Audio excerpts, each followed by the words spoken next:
মা, ও মা,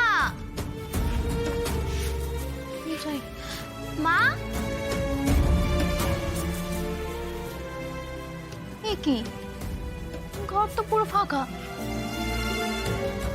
মা কি তাহলে এখনো পুজো করছে?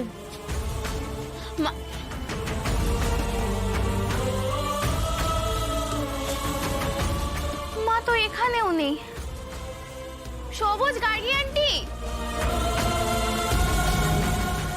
মা কোথায় চলে গেল? মা, কি হয়েছে? কি হয়েছে দিদিভাই? দাদু, মাকে কোথাও খুঁজে পাচ্ছি না।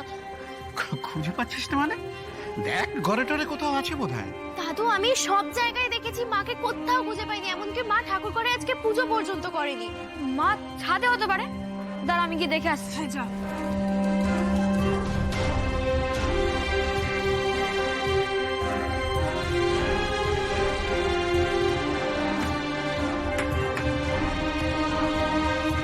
ওই মা তো ছাদেও নেই। সে কি? এত সকালে বৌদি কোথায় গেল? দাঁড়া আমি ফোন করে দেখছি।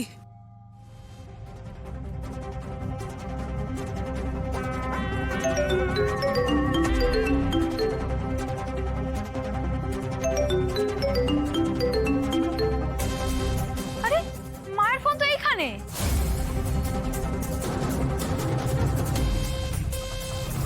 বৌদি তো ফোনটাও নিয়ে যায়নি।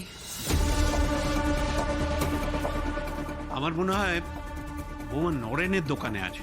হ্যাঁ, নরেন কাকুর দোকানে হতে পারে। চল তো, চল চল।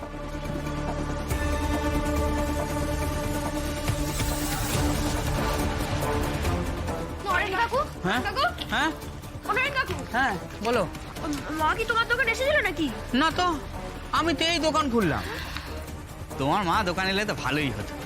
তোমার মা যতদিন আমার দোকানে এসছে ততদিন আমার দোকান ঘোড়ার মতন দৌড়েছে। হ্যাঁ, আর অন্যদিন কচ্ছপের মতো।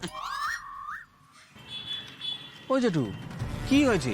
বৌদি কি সত্যি সত্যি বাড়িতে নেই নাকি? হ্যাঁ রে, সকালবেলা উঠে কোথায় বেরিয়েছে? ও দেখো, তাহলে মন্দিরে পুজো দিতে গেছে হয়তো। হ্যাঁ একবার ফোন করো না। আরে বাবা, তাহলে তো হয়েই যেত। মা তো বাড়িতেই ফোনটা ফেলে গেছে। হ্যাঁ, এই তোরা এক কাজ কর, তোরা বাড়িতে থাক, আমি দৌড়ে একবার মন্দিরে দেখে আসি। সাবধানে সাবধানে। চলো।